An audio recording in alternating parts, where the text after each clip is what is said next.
പലരും പറയുന്നത് കേട്ടിട്ടുണ്ട്, സർപ്പക്കാവിൽ പൂജ നടക്കുന്നതിന്റെ ഇടയ്ക്ക് ഒരു മൂർഖൻ വന്നു, പത്തി വിരിച്ചു നിന്നു, ഒന്ന് ആടി, എന്നിട്ട് പോയി.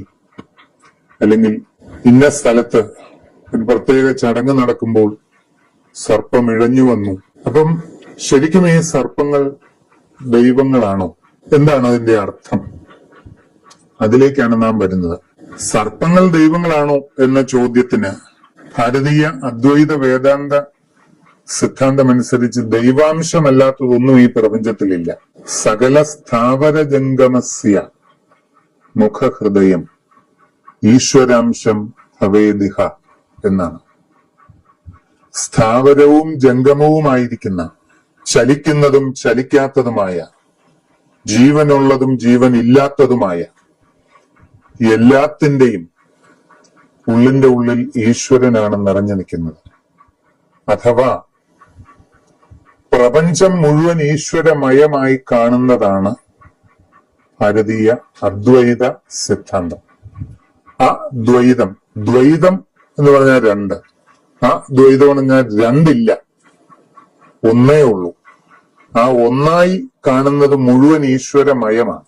അപ്പൊ ആ നിലയിൽ പാമ്പും പഴുതാരയും പല്ലിയും പാറ്റയും തേളും വനത്തിലെ ദുഷ്ടമൃഗങ്ങളും നല്ല മൃഗങ്ങളും മനുഷ്യന് ഇഷ്ടമുള്ള മൃഗങ്ങളും മനുഷ്യന് ഇഷ്ടമില്ലാത്ത മൃഗങ്ങളും മനുഷ്യനും മത്സ്യങ്ങളും പാറക്കല്ലുകളും പാറക്കെട്ടുകളും ശൂന്യഗ്രഹങ്ങളും എല്ലാം ഈശ്വരന്റെ അംശം തന്നെയാണ്. അതൊരു വേദാന്ത സിദ്ധാന്തമാണ്. ഇനി നാഗ ആരാധനയുടെ സങ്കല്പം ഒന്ന് പറയാം. വളരെ പണ്ട് ഹിമാലയത്തിന്റെ താഴ്വരയിൽ കുണ്ടലിനി യോഗ എന്ന ഒരു ആചാരാനുഷ്ഠാന പദ്ധതി ഉടലെടുത്തിരുന്നു. മനുഷ്യന്റെ നട്ടെല്ലിനോട് ചേർന്ന് സ്ഥിതി ചെയ്യുന്ന സുഷുമ്ന നാഡിയിൽ ക്രമമായി ഒരു നിശ്ചിത അകലത്തിൽ സ്ഥിതി ചെയ്യുന്ന സാങ്കല്പിക ഊർജ കേന്ദ്രങ്ങളാണ് മൂലാധാരം, സ്വാധിഷ്ഠാനം, മണിപൂരകം, അനാഹതം, ആജ്ഞ, വിശുദ്ധി. ഇവയൊക്കെ ഈ ആധാരചക്രങ്ങള് ഒന്നിനൊന്ന് പരസ്പരം ബന്ധിപ്പിച്ചുകൊണ്ട് മനുഷ്യൻ സാധനകൾ, ഉപാസനകൾ ചെയ്യുമ്പോൾ ജാഗ്രതാവുന്നു അഥവാ ഉണർന്നു വരുന്നു എന്ന് സങ്കല്പിക്കപ്പെടുന്ന ഒരു ആത്മീയ ചൈതന്യ ശക്തിയുണ്ട്. അതാണ് കുണ്ടലിനി. 3.5 ചുറ്റ് ആയി മനുഷ്യന്റെ മൂലാധാര ശ്രേണിയിൽ അത് നിദ്രയിൽ ലയിച്ചു കിടക്കുന്നു എന്നാണ് സങ്കല്പം. 3.5 ചുറ്റ് ആയി ഒരു നാഗത്തിന്റെ രൂപത്തിൽ മനുഷ്യന്റെ മൂലാധാരത്തിൽ നിർലീനമായ, ലയിച്ചു ചേർന്നിരിക്കുന്ന ഊർജ രൂപമാണ് കുണ്ടലിനി. അത് എക്സ്റേ എടുത്താലോ സ്കാൻ ചെയ്താലോ കാണുകയില്ല, കാരണം അതൊരു എനർജി പാറ്റേൺ ആണ്, ഊർജ പുഞ്ചമാണ്. മനുഷ്യൻ തീവ്രമായ ആത്മീയ സാധനകളും യോഗാനുഷ്ഠാന സാധനകളും ചെയ്യുമ്പോൾ ആ കുണ്ടലിനി ജാഗ്രവത്തായി ഉണർന്ന് ഉയർന്ന് മൂലാധാരം, അതിന്റെ മുകളിൽ സ്വാധിഷ്ഠാനം, അതിന്റെ മുകളിൽ മണിപൂരകം, പിന്നെ അനാഹതം, ആജ്ഞ, വിശുദ്ധി, ഇങ്ങനെ 6 ചക്രങ്ങളിലൂടെ ഉയർന്നു പൊങ്ങി മുകളിൽ സഹസ്രാരം വരെ എത്തിച്ചേരുന്നു എന്നാണ് യോഗശാസ്ത്ര സങ്കല്പം. ഇതൊരു പാമ്പിങ്ങനെ ഇഴഞ്ഞിഴഞ്ഞു പോകുന്ന അതേ ആകൃതിയോട് സമാനമാണ് കുണ്ടലിനി ഉയർന്നുയർന്നു പോകുന്ന ഈ പ്രയാണയാത്ര. ശ്രീനാരായണ ഗുരുദേവന്റെ കുണ്ടലിനി പാട്ട്, ആടുപാമ്പേ കളി ആടുപാമ്പേ അരുൾ ആനന്ദ കൂത്തുകന്ത് ആടുപാമ്പേ എന്ന് തുടങ്ങുന്ന കുണ്ടലിനി പാട്ട് അതിമനോഹരമായ ഒരു ഉദാഹരണമാണ്. ശ്രീരാമകൃഷ്ണ പരമഹംസരും വിവേകാനന്ദ സ്വാമികളും ജഗദ്ഗുരു ശങ്കരാചാര്യരും ഉൾപ്പെടെ പൗരാണിക മഹാചാര്യന്മാരെല്ലാവരും ഈ കുണ്ടലിനി സാധനയുടെ ചുവടുകൾ പിടിച്ച് മുമ്പോട്ട് പോയവരും പിൽക്കാലത്ത് അതിന്റെ മാർഗം നമുക്ക് പറഞ്ഞു തന്നവരുമാണ്. ഈ കുണ്ടലിനി സമ്പ്രദായത്തിൽ നാഗം എപ്രകാരമാണോ സഞ്ചരിക്കുന്നത് അതേ രീതിയിൽ കുണ്ടലിനിയെ പടിപടിയായി തീവ്രമായ സാധനകൾ കൊണ്ട് ഉയർത്തി മോക്ഷ കവാടമാകുന്ന സഹസ്രാര പത്മത്തിലേക്ക് എത്തിക്കുന്നതിന് പരിശീലനം നൽകിയ ഒരു പ്രത്യേക വിഭാഗമുണ്ടായിരുന്നു. നാഗയോഗ കുണ്ടലിനി സമ്പ്രദായത്തിൽ പരമമായ പ്രപഞ്ചശക്തിയെ ആരാധന ചെയ്തവർ. അവരാണ് അതിപൗരാണികമായ നാഗന്മാർ. നാഗയോഗ സങ്കല്പത്തിൽ കുണ്ടലിനിയെ ആരാധിച്ചിരുന്നവരുടെ വംശപരമ്പരയാണ്. അപ്പൊ അവർ തീവ്രമായ മെഡിറ്റേഷൻ, യോഗ തുടങ്ങിയ മുറകളിലൂടെ സ്വന്തം കുണ്ടലിനിയെ ജാഗ്രതാക്കി ദീർഘനാൾ സാധനകളിലൂടെ ആത്മജ്ഞാനവും അതോടൊപ്പം അതീന്ദ്രിയ സിദ്ധികളും സമ്പാദിച്ചവരാണ്. അവർ തങ്ങളുടെ കൂട്ടത്തിൽപ്പെട്ട സാധാരണ ജനങ്ങളെ, എല്ലാവർക്കും ഈ തീവ്ര യോഗാനുഷ്ഠാനവും സാധനങ്ങളും ഒന്നും അത്ര എളുപ്പം പ്രാപ്യമല്ല. അപ്പൊ സാധാരണക്കാർക്ക് ആ കുണ്ടലിനിയുടെ ഒരു തന്മയീ ഭാവത്തിലുള്ള അനുഷ്ഠാനം വേണമല്ലോ എന്ന് ചിന്തിച്ചുകൊണ്ട് അവർ പ്രപഞ്ചശക്തിയെ പത്തി വിരിച്ചു നിൽക്കുന്ന നാഗത്തിന്റെ രൂപത്തിൽ ആവിഷ്കരിച്ചു. അത് അന്നത്തെ ഭാരതീയ പൗരാണിക സങ്കല്പത്തിൽ പരമശിവന്റെ കഴുത്തിൽ സ്ഥിതി ചെയ്യുന്ന വാസുകി എന്നുള്ള സങ്കല്പത്തിൽ നാഗരാജാവ് എന്ന നാമധേയം നൽകി ആരാധിക്കപ്പെട്ടു. പിന്നീട് വൈഷ്ണവ സമ്പ്രദായത്തിലെ അനന്തനും നാഗരാജ ഭാവത്തിൽ തന്നെ ആരാധിക്കപ്പെട്ട മൂർത്തിയാണ്. വാസുകി സങ്കല്പത്തിൽ ആരാധിക്കപ്പെടുന്നത് സത്യത്തിൽ പരമശിവൻ തന്നെയാണ്. അനന്ത സങ്കല്പത്തിൽ ആരാധിക്കപ്പെടുന്നത് സാക്ഷാൽ മഹാവിഷ്ണു തന്നെയാണ്. ഇവരുടെ വാമശക്തികളായ പാർവതിയും ലക്ഷ്മിയും ഒക്കെ നാഗയക്ഷി സമ്പ്രദായത്തിൽ ആരാധിക്കപ്പെടുവാൻ തുടങ്ങി. വൈഷ്ണവത്തിൽ അത് നാഗലക്ഷ്മി എന്നും അറിയപ്പെട്ടു.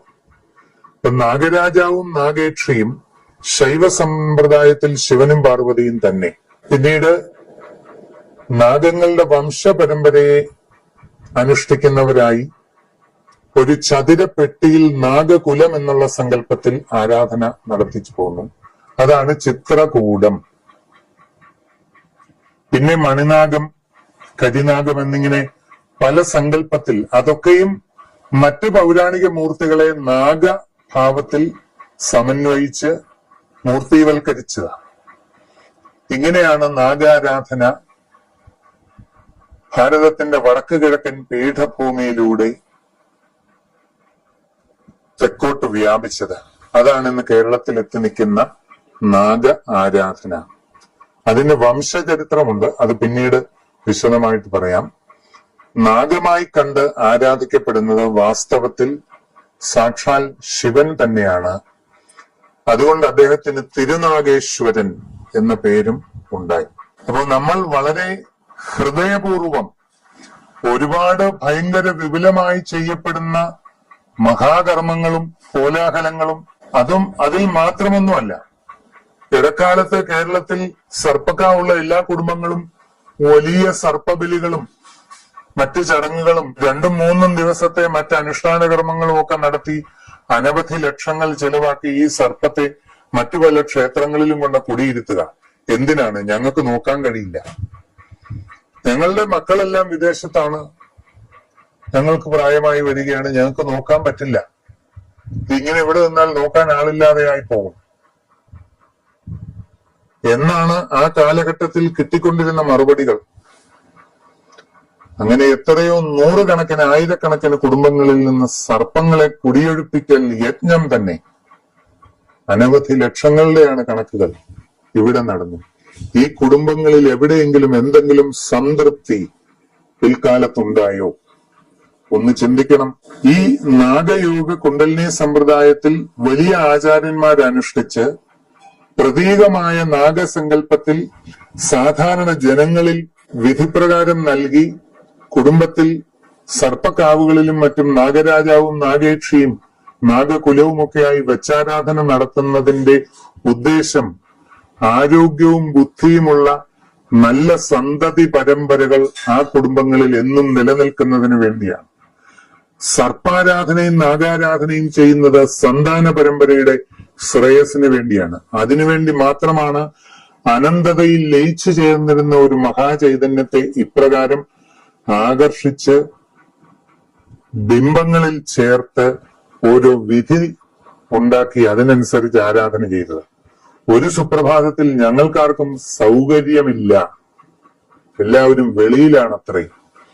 അതുകൊണ്ട് ഇതെല്ലാം നിർത്തണമെന്ന് തീരുമാനിച്ചപ്പോൾ ഇത് പ്രപഞ്ചം മുഴുവൻ വ്യാപരിച്ചു കിടക്കുന്ന എന്തെന്ന് നിർവചിക്കാൻ പറ്റാത്ത ഏതോ ഒരു അനന്ത ചൈതന്യത്തിനോടുള്ള സങ്കല്പം കൂടിയാണ്. മഹാവിഷ്ണുവിന്റെ ശയ്യാതൽപമായ അനന്തൻ, അനന്തൻ പാമ്പ് എന്നാണ് പണ്ട് കഥ പറയുക. അനന്തൻ സത്യത്തിൽ അതിൻ്റെ അകത്ത് തന്നെ ഒരു ഉത്തരവില്ലേ?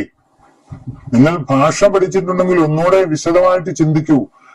അനന്തൻ എന്നുള്ളത് ഒരു പരിഷ്കരിക്കപ്പെട്ട പേര്. അതിന്റെ യഥാർത്ഥ പേര് അനന്തത, ഇൻഫിനിറ്റി, ആദിയും അന്തവുമില്ലാത്ത, ആദിമധ്യാന്തവിഹീനമായി നിരന്തരം തുടരുന്ന കാലപ്രവാഹമാണ് അനന്തത അല്ലെങ്കിൽ ഇൻഫിനിറ്റി. ആദിമധ്യാന്തരഹിതമായി ഈ ലോകത്തിൽ എന്താണുള്ളത്? കാലം. എന്ന് തുടങ്ങി എവിടെ തുടങ്ങിയെന്ന് വല്ലതും അറിയാവോ? എന്ന് അവസാനിക്കും എവിടെ ചെന്ന് നിൽക്കുമെന്നോ ആർക്കെങ്കിലും പറയാൻ കഴിയും? അതാണ് കാലം. ആദിമധ്യാന്തരഹിതമായ അനന്തമായ ആ കാലപ്രവാഹം തന്നെയാണ് വാസ്തവത്തിൽ അനന്തൻ എന്ന് മഹാവിഷ്ണുവിന്റെ ശയ്യയായി കരുതപ്പെടുന്ന ആ സർപ്പം. കാലാഹിനാ പരിഗ്രസ്തമാം ലോകവും ആലോലചേതസാ ഭോഗങ്ങൾ തേടുന്നു. രാമായണത്തിൽ ശ്രീരാമൻ ലക്ഷ്മണനോട് പറഞ്ഞു കൊടുക്കുന്നതാണ്, കാലമാകുന്ന പാമ്പിന്റെ പിടിയിൽ പെട്ട തവളയാണ് മനുഷ്യൻ. മനുഷ്യൻ അമിതമായ സുഖഭോഗങ്ങൾക്ക് വേണ്ടി ആഗ്രഹിക്കുന്നത് പാമ്പിന്റെ വായിലകപ്പെട്ട തവള ഭക്ഷണം, എനിക്ക് ഇച്ചിരി വിശക്കുന്നു, ആഹാരം വേണം എന്ന് പറയുന്നതിന് തുല്യമാണെന്നാണ്. അപ്പൊ കാലപ്രവാഹമാണ് ഈ നാഗദൈവം, നാഗരാജാവ്. അത് എത്രയോ നൂറ്റാണ്ടുകൾക്ക് മുമ്പ് ആരാധന തുടങ്ങി ഒരു സുപ്രഭാതത്തിൽ ഓരോരുത്തരായിട്ട് ഇതങ്ങ് വേണ്ടെന്ന് വെക്കുക, എന്നിട്ട് ആവാഹിച്ച് എവിടെയെങ്കിലും ഉള്ള കുടിയിരുത്തുക. അതൊക്കെ തന്നെയാണ് ഇവിടെ ഒരു വിഭാഗത്തിന് പാളിപ്പോയ ഏറ്റവും വലിയ തെറ്റ്.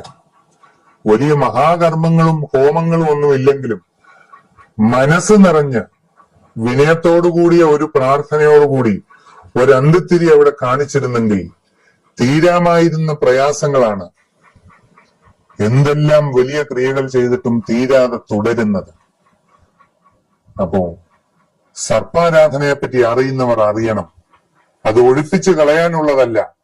ആ സങ്കല്പവും ആ പരികൽപ്പനയും എന്നെന്നും മനസ്സിൽ ഹൃദയത്തിൽ കാത്തു സൂക്ഷിച്ച് നമ്മളിലൂടെ തുടരുന്ന നമ്മുടെ വംശപരമ്പരയ്ക്ക് കുണ്ടലിനി ശക്തിയുടെ മറ്റൊരു ആവിർഭാവമാണ് പ്രത്യുൽപാദന ശക്തിയും അതിലൂടെ ജനിക്കുന്ന സന്തതി പരമ്പരകളും. അപ്പൊ ആ കുണ്ടലിനിയുടെ ചൈതന്യം ആരാധിക്കപ്പെടേണ്ടത് വരാൻ പോകുന്ന വംശപരമ്പരയുടെ അഭ്യുദയത്തിന് വളരെ ആവശ്യമാണെന്ന് കണ്ട ഭാരതീയ മഹർഷിമാർ ആവിഷ്കരിച്ചതാണ് ഈ സമ്പ്രദായം. അത് ഒരു സുപ്രഭാതത്തിൽ നിസ്സാരവൽക്കരിച്ച് കളയാനുള്ളതല്ല. ഒരിടത്ത് പൂജ നടക്കുമ്പോൾ പാമ്പ് വന്ന് തലപൊക്കുന്നുണ്ടോ, പാമ്പ് എഴഞ്ഞു പോകുന്നുണ്ടോ, അതൊന്നും നോക്കുകയല്ല. അതൊക്കെ പ്രകൃതിയിലെ ഓരോ ജീവികളാ. അത് ഈ പൂജയൊന്നും നടക്കുന്നില്ലെങ്കിലും വനങ്ങളിലും അതിലെ ഇതിലെയൊക്കെ എപ്പോഴും എഴഞ്ഞു നടക്കുന്നുണ്ടാകും, നമ്മൾ കാണുന്നില്ലെന്നേ ഉള്ളൂ. ഇന്ന് നമ്മൾ വലിയ കോൺക്രീറ്റ് ബിൽഡിങ്ങുകൾ കൊണ്ട് കെട്ടിപ്പൊക്കിയ കോൺക്രീറ്റ് വനത്തിൽ ഒരു നീർക്കോലി പോലും വരുന്നില്ലായിരിക്കും, പേടിച്ചിട്ടാണ്. അതിനവിടെ വരാൻ പറ്റുകയില്ല, വന്നാൽ നിലനിൽപ്പുമില്ല. പക്ഷെ പ്രകൃതി നിലനിൽക്കുന്ന സ്ഥലങ്ങളിലെല്ലാം ധാരാളം ഇഴജന്തുക്കൾ അങ്ങോട്ടും ഇങ്ങോട്ടും പൊക്കൊണ്ടിരിക്കും. അത് സ്വാഭാവികമാണ്. നിങ്ങൾ ആരാധനയിൽ അതൊന്നുമല്ല കാണേണ്ടത്. നിങ്ങളുടെ മനം നൊന്ത് മനമർപ്പിച്ച് ആത്മാർത്ഥതയോടെ ഹൃദയത്തോടുകൂടി ആ ചൈതന്യത്തിന് മുമ്പിൽ പ്രാർത്ഥിക്കുക. അത് എങ്ങനെ ചെയ്യണം, എപ്രകാരം ചെയ്യണമെന്നുള്ളതൊക്കെ വിധിപ്രകാരം ഉപദേശാനുസരണം വേണ്ട രീതിയിൽ ചെയ്യുന്നതായാൽ ഒന്നും ചെയ്യേണ്ട മറ്റൊന്നും, നിങ്ങളുടെ എല്ലാ പ്രയാസങ്ങളും മാറി സർവവിധ അഭ്യുന്നതിയും അതിൽ നിന്ന് തന്നെ വിധിപ്രകാരം ഉപദേശപൂർവം ചെയ്യുന്ന ഒരു സർപ്പാരാധനയിലൂടെ തന്നെ എല്ലാ അഭീഷ്ടങ്ങളും പൂർണ്ണമാകുമെന്നുള്ളത് നിസ്സംശയം പറയാം.